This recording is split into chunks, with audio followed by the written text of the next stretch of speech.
우리에게 평안한 쉼을 주시는 하나님께 감사를 드립니다.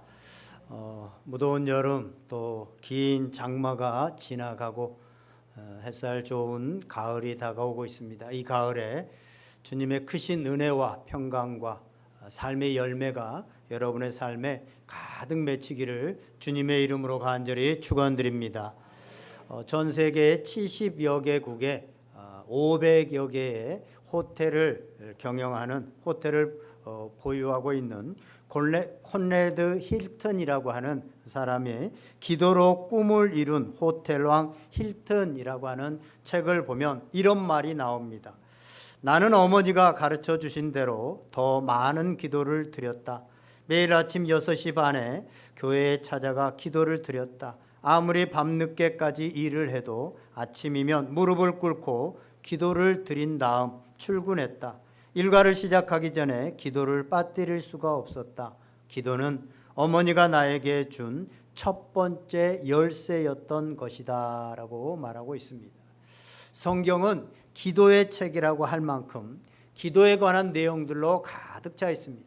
대표적으로 우리가 알고 있는 성경 구절 중에 데살로니가전서 5장 17절에 보면 쉬지 말고 기도하라 라고 말씀하고 있습니다. 이렇게 성경에 기도에 관한 내용들로 가득 차 있고 쉬지 말고 기도하라고 함에도 불구하고 대부분의 사람들이 기도 생활을 하지 않습니다.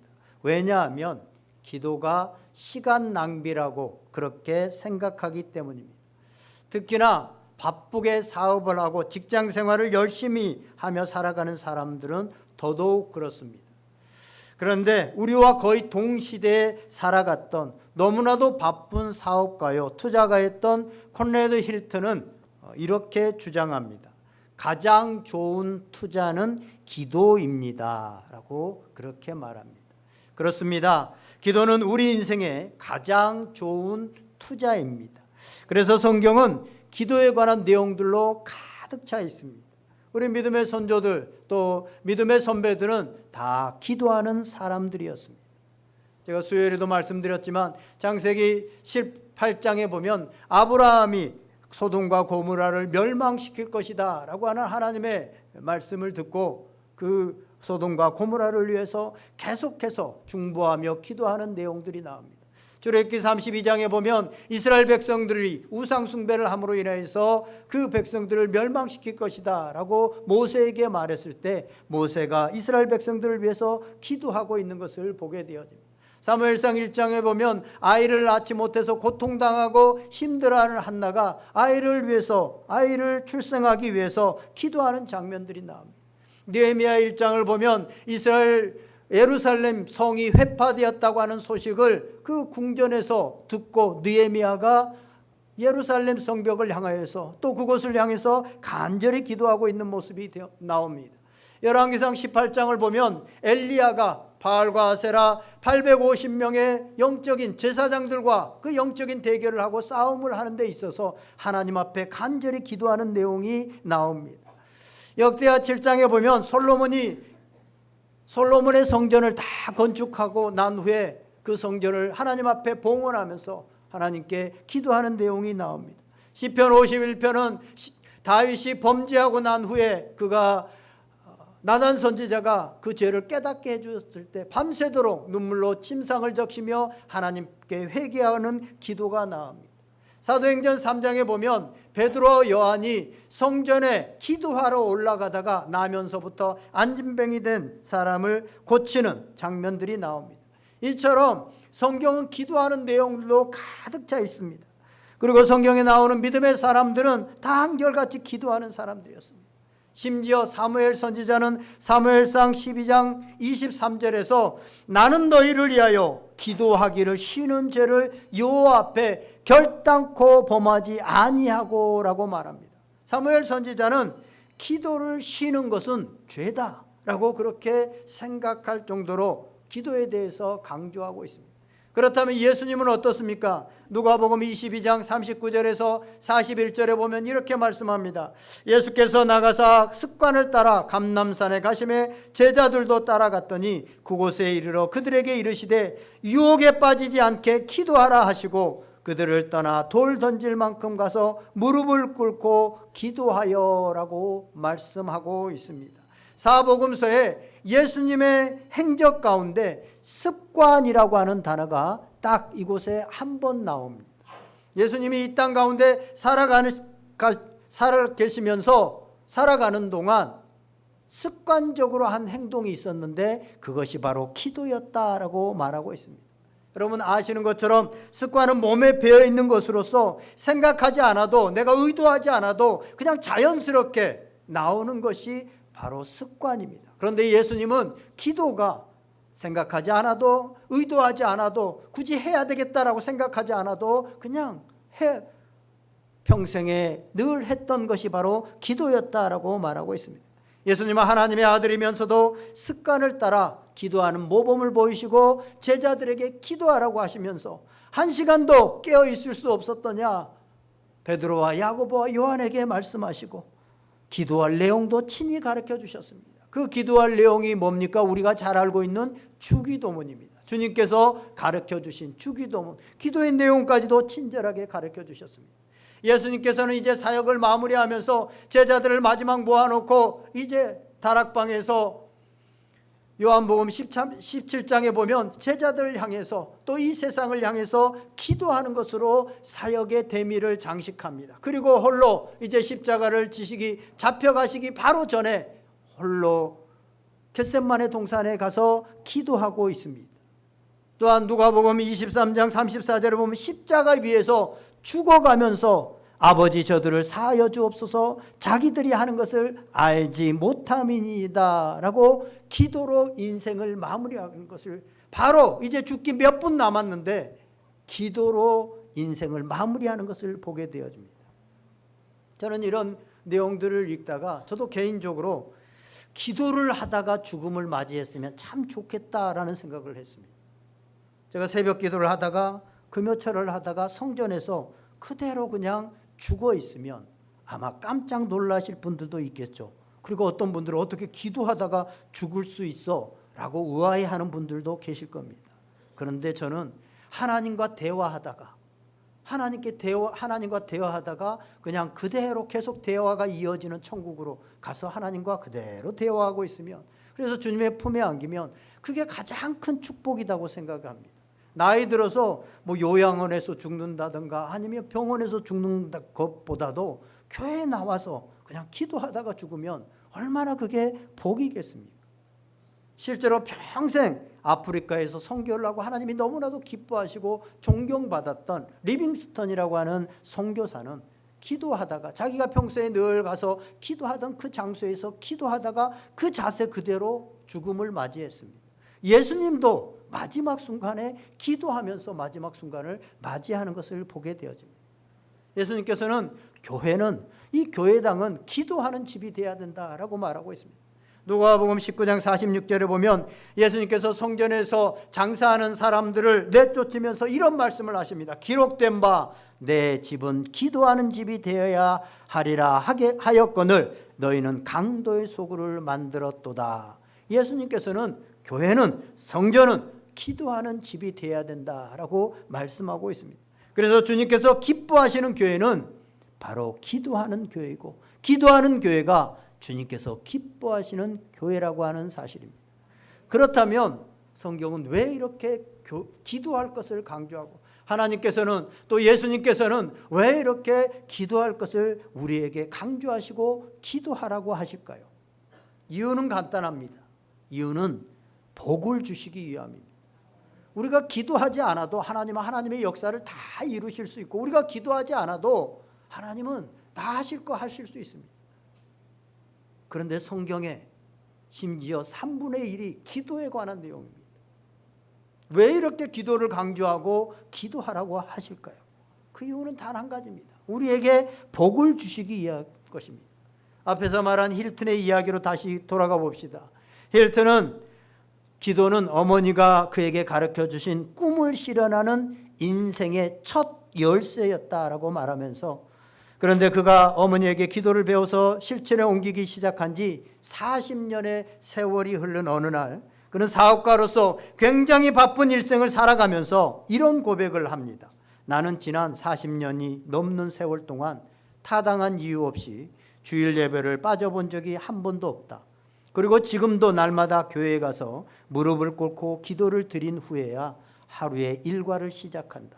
고민이 생길 때 기도하는 것은 절대로 수치가 아니다. 사람은 누구나 일생 동안 기도를 게을리 말아야 한다고 생각한다. 만일 당신이 지금까지 한 번도 기도를 해본 적이 없는 사람이라면 지금이 바로 기도를 시작해야 할 때임을 알려야 한다라고 말하고 있습니다. 무엇이 이 바쁜 일생을 살아가면서 바쁜 사업가로서 살아가는 이 곤레드 힐튼에게 40년 동안 변함없이 기도하는 사람으로 만들었을까요? 한마디로 그는 기도의 축복을 알고 기도의 축복을 경험한 사람이었기 때문입니다. 오늘 본문 2절을 보면 이렇게 말합니다. 그의 귀를 내게 기울이셨으므로 내가 평생에 기도하리로다. 내가 평생에 기도하리로다. 힐튼은 평생을 기도했습니다. 그리고 평생을 기도하고자 결심을 했습니다. 그 이유는 하나님께서 자신의 기도를 들으시고 자신의 기도에 귀를 기울이시고 그 기도로 축복을 경험했기 때문에 그렇습니다. 이처럼 기도하는 자에게 하나님께서는 반드시 축복하신다고 하는 사실입니다. 그렇다면 우리가 기도할 때 어떤 축복을 주시는가? 오늘 본문을 통하여서 어떤 축복을 주시는지 우리가 한번 살펴보기를 원합니다. 우리 본문 3절 말씀 우리 다 같이 한번 읽어보겠습니다. 3절 시작. 사망의 줄이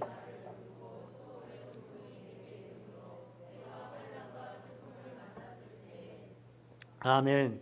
내가 환난과 슬픔을 만났을 때, 방금 읽은 구절을 보면 사망, 수월은 지옥과 같은 것이죠. 고통, 환난, 슬픔 등의 단어만 봐도 지금 이 글을 기록하고 있는 시편 기자가 얼마나 절망적인 상황 가운데서 있는지 우리는 상상할 수 있습니다. 그것은 어떤 난치병의 상황일 수도 있고 도저히 해결할 수 없는 상황일 수도 있고 절체절명의 어떤 위기 상황에 빠진 역경의 상황일 수도 있습니다. 그래서 이 역경의 상황에서 어떻게 합니까? 4절 말씀 읽습니다. 시작.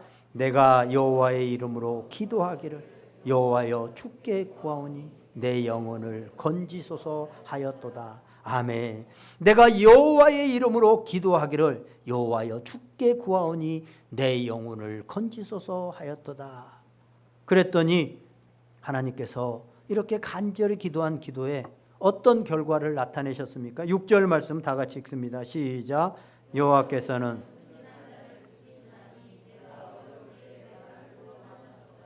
아멘.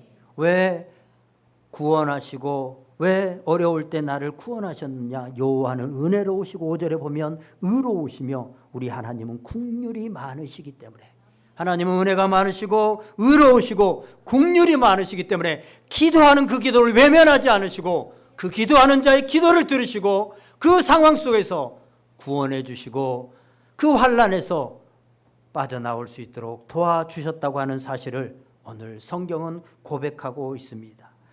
여기서 구원이라는 것이 뭡니까? 단지 영혼의 구원이라고 하기보다는 3절에서 말하고 있는 사망과 고통과 환난과 슬픔과 같은 그런 어려움에서 구원해 주신 사실을 이야기하고 있습니다. 누구나 인생을 살아가다 보면 크고 작은 위기에 직면하게 되어집니다. 문제는 그런 위기를 당했을 때, 그런 위기를 직면할 때 어떻게 그것을 극복하느냐 하는 것입니다. 믿음의 가치가 증명되는 순간은 바로 이런 위기의 순간에 어떻게 행동하느냐 하는 것입니다. 하나님께서는 그래서요, 하나님께서 쓰시는 사람들에게도 이런 고통과 실패와 위기의 상황들을 허락하십니다. 지금까지 전 세계에서 가장 존경을 받고 가장 지도자로서 영향력을 끼치고 존경하는 인물이 있다면 미국의 16대 대통령 아브라함 링컨입니다. 그런데 이 아브라함 링컨은 우리가 세계에서 가장 존경받는 인물 이렇게만 생각하지만 그의 삶은 사실은 실패와 역경이라고 하는 단어가 너무나도 친숙해 있는, 아니 그 삶 자체가 어찌 보면 실패와 역경이 가득한 그런 삶이었습니다. 그럼 몇 가지만 얘기 드리면 그는요 10살 때 그의 어머니가 돌아가셨습니다. 그래서 다니던 초등학교를 다 졸업할 수 없었습니다. 자기를 어머니와 같이 돌보던 누나가 20살에 죽었습니다. 27살에는 이제 결혼하기로 약속하고 이제 약혼까지 한 M머리라고 하는 애인이 갑자기 결혼을 앞두고 불치병으로 죽어버립니다. 그는 우체국 시험에서부터 각종 시험에 여러 번 떨어졌습니다. 20대에 먹고 살기 위해서 사업을 시작했는데 2번이나 사업에 실패해서 그 사업 빚을 갚는데 17년이나 거의 50살이 될 때까지 그 20대에 진 빚을 갚고 있었습니다. 42살에 둘째 아들이 죽고 53세에 셋째 아들이 죽었습니다. 정치를 시작하고 선거에 무려 7번이나 떨어졌습니다. 낙선의 고배를 마셨습니다. 그런데 결국 세계 최고의 리더가 되어지고 가장 존경받는 인물이 되었습니다. 여러분, 제가 이렇게 링컨의 얘기를 들으면 아, 링컨은 훌륭한 사람이구나 라고 그냥 생각 없이 그렇게 듣지만 마시고 한번 생각해 보시기 바랍니다. 오늘날 공무원 시험에 떨어졌다고 취업이 안 된다고 삶을 포기하는 요즘 젊은이들과 연약한 우리 자녀들이 만약 링컨이 겪은 이 일들 가운데서 두세 가지만 겪게 되었다고 한다면 어떻게 되었을까요? 아마 삶을 포기하는 젊은이들도 많이 있을 겁니다. 그런데 링컨은 수없는 실패와 불행과 어려움 속에서도 포기하지 않고 모든 역경을 이겨냈습니다. 무엇이 링컨으로 하여금 그 숱한 역경들을 이길 수 있게 했을까요? 저는 링컨의 전기들을 읽으면서 두 가지입니다. 그 어머니가 10살 때 남겨준 성경 한 권과 그 기도의 모습 때문입니다. 그 기도의 유산을 남겨주었기 때문입니다. 정광 목사님은 그래서 백악관을 기도실로 만든 대통령 링컨이라고 하는 책을 통하여서 링컨 대통령이 얼마나 기도했던 사람인가라는 것을 알리고, 그는 남북 전쟁이 일어날 때도 막사에서 기도하는 그런 대통령이었다. 집무실이 기도실이었다라고 그렇게 말하고 있습니다. 요즘 새벽에 사무엘상의 말씀을 우리가 새벽기도 때 묵상하고 있는데 거기에 보면 다윗이 얘기가 나옵니다. 다윗은 별 볼품 없는 집안에서 자랐습니다. 그것도 막내로, 당시에 장자가 굉장히 우대를 받는 그런 시대 가운데 막내로 태어났습니다. 왕으로 기름 부음을 받았지만 소년 시절에 기름 부음을 받았지만 그것 때문에 사울의 미움거리가 되어져서 10수년을 광야에서 젊은 시절을 보내야 됐습니다. 광야를 쫓겨다니면서 죽음의 고비도 여러 번 넘기게 되어집니다. 어렵습니다. 그리고 왕이 되어져서도 자식 압살롬의 반역과 부하들의 배신 등으로 수많은 어려움들을 겪지만 결국은 하나님의 마음에 드는 자다라고 하는 하나님의 인정하는 사람이 되어지고 이스라엘에서 가장 훌륭한 선왕으로 그렇게 인정을 받게 되어집니다. 그 이유가 무엇일까요? 다윗이 어떻게 그 많은 고난과 그 어려움들을 이기고 이스라엘의 영원히 기억할 다윗의 별이라고 하는 그런 선왕이 되어질 수 있었을까요? 저는 그 이유가 단연코 기도에 있다라고 생각을 합니다. 왜냐? 시편을 보세요. 시편의 73편이 다윗이 기록한 것입니다.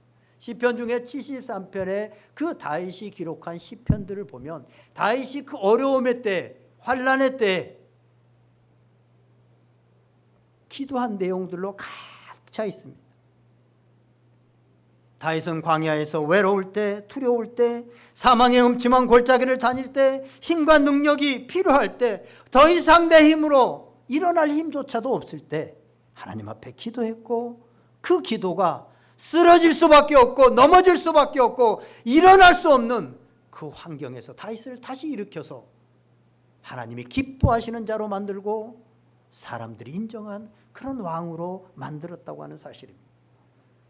앞에서 소개한 기도로 꿈을 이룬 호텔 왕 힐튼이라고 하는 책을 보면 호텔 왕 힐튼, 지금 힐튼 호텔을 창립한 자죠. 사람입니다. 사업을 해나가는데 많은 어려움들을 만나고 사업의 위기가 찾아왔을 때 힐튼은 그 책에서 이렇게 고백합니다. 살다 보면 궁지에 몰려 갈 곳이 없을 때가 있다. 나에게 그런 때가 찾아왔다. 나는 벽 속에 갇힌 기분이었으며 한 발자국도 내디딜 수 없을 정도로 암흑 속에 묻힌 것을 느낄 수가 있었다. 그때 나는 기도했다. 그리고 살 길이 열렸다. 나는 살아남았고 그 엄청난 기회가 찾아왔다. 기도가 나를 구해낸 것이다 라고 그렇게 말합니다. 그러면서 힐튼은 하나님께서 7명의 천사를 보내시더니 그가 필요한 자금을 도와주셨고 그는 대공황의 어려움 속에서도 오히려 사업을 역전시키는 기회를 찾게 되었다라고 그렇게 고백하고 있습니다. 그렇습니다, 여러분. 기도가 지킵니다. 기도가 구원합니다. 그래서 저는요, 우리 자녀들에게 영어 단어를 몇 개 더 외우고 수학 문제를 몇 개 더 풀 수 있는 능력을 키워주는 거, 그것도 중요하지만 무엇보다 기도하는 사람이 되게 하는, 스스로 기도할 수 있는 사람이 되게 하는 것이 너무나도 중요하다라는 생각을 합니다. 아무리 좋은 성적을 거두고 좋은 스펙을 가지고 있어도 인생의 여러 가지 시련과 환난들을 이겨내지 못하면 그 인생은 실패하고 말 것이기 때문입니다. 그런데 여러분, 그 시련을, 그 어려움을, 그 앞이 안 보이는 캄캄한 그 절망적인 상황을 이기게 하는 힘이 무엇입니까? 영어 단어 몇 개 더 외우면 그것을 이기게 합니까? 수학 문제 몇 개를 더 풀 수 있으면 그것을 이기게 합니까? 그렇지 않습니다. 그 시련을 이기게 하는 일은 하나님이시고 기도로 그 시련을 이길 수 있다고 하는 사실입니다. 그래서 기도하는 사람은 승리하고 성공할 가능성이 높습니다. 몇 년 전까지 한때 베스트셀러였던 론다 버니 쓴 시크릿이라고 하는, 비밀이라고 하는 책이 있습니다. 제가 몇 번 말씀드린 것 같은데 이 시크릿이라고 하는 말은 인생의 비밀이라고 하는 뜻입니다. 인생을 성공적으로 산 사람들을 다 조사해 보니까 그들만의 비밀이 있더라는 겁니다. 그 비밀을 아는 사람은 인생을 변화시키고 아무리 어려운 환경 속에서도 이기고 승리하는 삶을 살아가는데, 성공적인 삶을 살아가는데 그렇지 못한 사람들은 실패하게 되더라는 것입니다. 그 비밀이 뭐냐? 끌어당김의 법칙이라고 말합니다. 끌어당김의 법칙. 무슨 말이냐? 마음에 좋은 생각들, 좋은 것들을, 내게 필요한 것들을 믿고 그것을 끌어당기면 우주 속에 있는, 거기에 보면 양자 역학을 통해서도 실제적인 거다라고 하는 에너지 법칙으로 설명을 합니다. 과학적으로 이것을 설명하려고 해요. 그런데 그것을 끌어당기면 우리 삶에 실제로 그런 일들이 일어나더라고 하는 사실, 기적이 일어나더라고 하는 사실입니다. 그런데 그 방법으로 뭘 말하냐면 믿고 구하라고 말하고 있습니다. 믿고 구한다는 게 뭡니까? 우리식으로 말하면 기도하라는 것입니다. 기도한다는 것입니다. 성공적으로 인생을 살아가는 사람들은 믿고 기도하다라는 것입니다. 그래서 인생을 성공적으로 이끌다라는 것입니다. 사랑하시는 여러분, 기도의 축복이 무엇입니까? 그 무엇보다도 삶의 위기와 고통에서 우리를 구원하시는 하나님의 기적입니다. 여러분, 인생을 살아가면서 절대 이 기적의 축복을 놓치지 말고 살아가시는 복된 성도들 다 될 수 있기를 주님의 이름으로 간절히 축원드립니다. 최근에 하나님께서 저에게 계속해서 제 마음속에 기도에 대한 마음을 주셨습니다. 수요일에도 아마 수요예배 오시는 분들 아시겠지만 느헤미야의 말씀을 계속 전하고 있는데 3주 동안 계속해서 기도에 대한 말씀을 주셨습니다. 그래서 하나님께서 우리에게 축복하시기 위해서 이런 말씀을 주시는구나 라는 생각을 하게 되어졌습니다. 오늘 칼럼에 쓴 것처럼 하나님께서 우리에게 어떤 축복을 주시기를 원하실 때는 성령님을 통해서 우리 마음 가운데 먼저 소원을 품게 하십니다. 아, 이런 것이 이루어지면 좋겠다 하는 소원을 품게 하십니다. 그리고 그 소원을 하나님께 아뢰게 하십니다. 하나님께 기도하게 하십니다. 그리고는 하나님께서 그 소원한 것들을 이루어 주십니다. 그러면서 우리는 하나님을 경험하게 되어지고 하나님을 알게 되어집니다. 하나님을 아는 것이 영생이거든요. 우리가 하나님을 어떻게 알 수 있습니까? 하나님께서 너 이거 가지고 기도해라. 내가 그거 주려고 지금 하고 있거든. 그래서 기도하면 그냥 주면 하나님이 주셨는지 우연히 이루어졌는지 전혀 하나님과 상관없게 되어집니다. 그러면 축복이 되어지지 못합니다. 결국은 우리는 하나님을 알고 하나님을 경험하고 하나님을 알아야 영생을 얻는 자가 되기 때문에 그렇습니다. 그래서 반드시 우리 믿는 자들에게는 하나님께서 소원을 품게 하시고 그것을 위해서 기도하게 하십니다. 그래서 간절히 기도해서 그것을 이루게 되어지면 하나님께서 역사하시고 하나님께서 이루셨다는 것을 알게 되어지고 하나님이 살아계시는 것을 경험으로 이제 드디어 알게 되어집니다. 그러면 믿음이 든든해지고 흔들리지 않게 되어집니다. 그런데 하나님께서 최근에 계속 기도에 대한 말씀을 하시고 기도를 하게 하시는 것은 우리에게 누군가에게 하나님께서 축복하시게 하시는구나 라는 생각을 했습니다. 그래서 갑자기 이번 추석 명절을 앞두고 우리 가정의 회복과 구원을 위해서 특별 기도를 해야 되겠다라는 마음을 주셨습니다. 길게 하지 않고 추석을 앞두고 사실 가정들마다 또 문제들이 굉장히 많이 있습니다. 오늘날 부부간의 문제도 있고 경제적인 문제도 있고 부모와 자녀 간의 문제도 있고 건강의 문제도 있고 우리 자녀들 결혼, 취업, 진학, 가족 구성원들 친족 간의 문제들도 있고 그래서 이 추석 되면 가정 간의 불화가 있고 어떤 심지어는 살인 사건도 나고 이런 것들을 보게 되어지는데요. 이번 추석 명절을 앞두고 무너지고 있는 우리 가정의 회복과 구원을 위해서 특별히 기도하는 시간을 가져야 되겠다. 딱 3일만 기도하자라는 생각이 들었습니다. 그래서 다음 주 월요일, 이번 주에 갑자기 내일부터 한다고 하면 준비가 안 됐기 때문에 우리가 9월 들어서 추석을 바로 앞두고 또 가족 친족들을 만나는 그 만남을 앞두고 3일만 우리가 간절히 기도하자. 우리에게 분명히 가족과 친족을 위한 기도의 제목들이 있을 겁니다. 하나님께서는 누군가에게 그 일들을 이루시고 축복하시기 위해서 저에게 이 말씀을 하시고 이렇게 기도의 시간을 만드셨다고 봅니다. 특별히 새벽 기도 시간을 통해서 우리가 기도 제목을 봉투로 써서 내고 우리가 그 제목을 읽고 저도 같이 기도하고 집중적인 기도 시간을 가지려고 합니다. 지난번에도 한번 말씀드린 것 같은데 지난 7월, 6월 말에 우리가 7월을 맞이하면서 다음 세대 행사들도 많이 있고 또 우리 자녀들을 위해서 한번 기도하자라고 해서 맥주절에 우리가 이사 헌금을 드리고 특별 새벽 기도를 하자고 해서 그때 일주일 동안 기도한 적이 있습니다. 그때 많은 크고 작은 응답들을 받았지만 가장 수지를 맞고 가장 응답을 받은 게 저희 가정이었습니다. 제게 참 아픔이 있는 우리 둘째 아이가 어느 순간부터 교회 생활, 신앙 생활에서 멀어져 있었는데 그때 우리는 그냥 그에게 얘기를 한 것도 아니고 기도했습니다. 그렇게 하나님께 기도 제목을 내고 그랬더니 그가 그 주에 하나님 앞에 돌아오고 성령의 체험을 하고 눈물을 흘리고 그 이후부터 얼마나 지금까지 신앙생활을 잘하고 지금도 저하고 계속해서 말씀에 대해서 얘기하고 이번에 또 기도책을 하나 보내줬어요. 그랬더니 이제 그 메인 푸사에다가 쉬지 말고 기도하라 이렇게 써놨더라고요. 얼마나 제가 감사한지 몰라요. 자녀가 구원받는 것보다 더 감사한 게 어디 있어요. 저는 서울대를 들어간 것보다 훨씬 더 감사해요. 자기 믿음을 가질 수 있었다는 것, 자기 하나님을 만날 수 있었다는 것이 너무나도 기쁩니다. 하나님께서 이런 일들을 계획하시려고 이번에도 하나님께서 우리에게 기도하라라고 이런 기회를 주셨습니다. 여러분들 가정에 분명히 어떤 정말 해결되지 못한 내 힘으로는 어찌할 수 없는 도저히 안 되는 해도 안 되는 벽에 부딪히는 그런 일들이 있을 겁니다. 그 기도 제목을 내고 우리 3일 동안 간절히 기도해 봅시다. 하나님께서 반드시 응답하시고 하나님께서 이루실 것입니다. 구원하여 주실 것입니다. 그 축복의 주인공들이 여러분이 되시기를 주님의 이름으로 축원드립니다.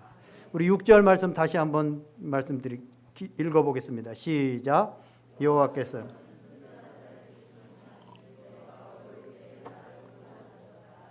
아멘. 여호와께서는 순진한 자들을 지키시고 구원하셨도다라고 말합니다.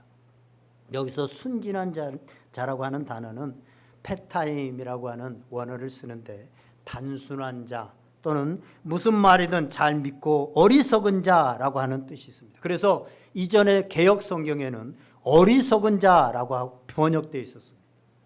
하나님께서는 하나님의 말씀대로 순진하게 행하는 사람의 기도를 들으시고 구원하신다. 그를 지키시고 구원하신다는 것입니다. 사람들이 보기에는 미련하게 보이고 멍청하게 보이고 사람들이 보기에는 참 미련하기 그지없는 그 사람. 그러나 그 사람을 하나님께서 지키신다는 것입니다. 그 사람을 저는 하나님의 바보라고 그렇게 한번 해봤습니다. 하나님께서는 하나님의 바보, 사람들이 보기에 내 생각으로 내 이성적으로 생각하기에 아닌 것 같은데 하나님께서 말씀하시는 것을 그냥 우직하게 지키는 그 사람, 하나님의 바보, 그 사람을 하나님께서 지키시고 내가 지킬 수 없고 사람들이 지켜주지 않기 때문에 하나님께서 지키시고 구원하여 주신다는 것입니다. 그런데 자칭 똑똑하다고 생각하는 사람들은 뭐 기도한다고 되나? 그럼 세상에 성공하지 못할 사람들이 누가 있어? 다 성공하지. 기도는 그냥 시간 낭비고 우연의 일치야. 우연일 뿐이야. 라고 그렇게 생각합니다. 그런데 세계 최고의 석학이고 옥스퍼드 대학의 교수였던 C.S. 루이스는 기도가 우연의 일치다라고 하는 한 청년의 얘기에 이렇게 말을 합니다. 기도가 우연의 일치라고요? 그럴지도 모르지요. 그런데 내가 기도를 그치면 그 우연도 그친답니다. 라고 했습니다. 그렇습니다. 하나님은 우리를 축복하시려고 성경에 수없이 많은 부분의 기도에 대해서 말씀하시고 기도할 것을 말씀합니다. 특별히 우리는 기도를 통해서 하나님을 경험으로 진짜로 알게 되어지는 복을 누리게 되어집니다. 우리가 뭐 자녀 문제가 해결되어지고 물질적인 것들이 들어오고 뭐 힐튼처럼 기업가가 되어지고 그 문제를 해결, 이런 것도 좋지만 가장 큰 축복은 뭐냐면 기도를 통해서 하나님을 알게 되어진다고 하는 사실입니다. 우리의 믿음의 목표는 하나님을 아는 것입니다. 실제로 우리나라 대한민국이요, 참 세계에서 복을 받은 나라입니다. 세계 유례사에 없는 지원을 받는, 전쟁이 끝나고 원조를 받는 나라에서 원조를 하는 나라는 전 세계에서 대한민국, 한국이 유일합니다. 그리고 가장 100년사에 기독교가 이렇게 부흥하고 교회가 이렇게 많이 세워진 나라도 우리나라가 유일합니다. 이 작은 나라가 세계적으로 물질적으로 이렇게 잘 사는 나라를 한강의 기적이다라고 세계는 말을 하고 있습니다. 그런데 어떻게 해서 이 작은 나라, 지하자원도 없는 나라, 남북으로 갈라진, 세계에서 유일하게 갈라져서 국방비에 엄청난 예산을 쏟아내야 되는, 그리고 젊은이들이 3년 동안, 요즘은 1년 반이지만 국방을 책임져야 한참 일해야 될 때 가 있는 이런 나라가 전 세계에서 경제 10권 안에 드는 그런 나라가 되었습니까? 이유는 단 하나입니다. 대한민국은 세계사에서 기도로 세워진 나라입니다. 세계에서 기도로 세워진 나라가 없습니다. 그런데 우리나라는 첫 국회, 이윤영 국회의원, 목사님이 기도로 이 나라가 세워졌습니다. 그 이후에 한국은 세계에서 찾아볼 수 없는 새벽기도, 철야기도, 산기도, 기도가 어느 나라보다 곳곳에서 일어났던 나라가 우리나라입니다. 우리 교회입니다. 그래서 영적인 부흥과 함께 나라가 부강하게 되어지고 세워졌습니다. 그런데 어느 날부터 이 기도를 잃어버렸습니다. 그러면서 각종 안 좋은 지표들이 점점 올라가고 있습니다. 사랑하는 여러분, 너무 똑똑해지지 말고 순진한 하나님의 바보가 됩시다. 하나님께서는 똑똑하고 잘난 사람이 아니라 하나님의 말씀을 단순히 믿고 하나님의 바보가 된 자들을 하나님께서 지키시고 축복하신다고 오늘 약속하고 계십니다. 여러분, 하나님의 말씀을 단순히 믿고 하나님 앞에 나아갈 때 하나님께서 여러분들을 축복하시겠습니다. 이 축복이 여러분들의 것이 다 될 수 있기를 주님의 이름으로 간절히 축원드립니다. 우리 다 같이 한번 기도하겠습니다.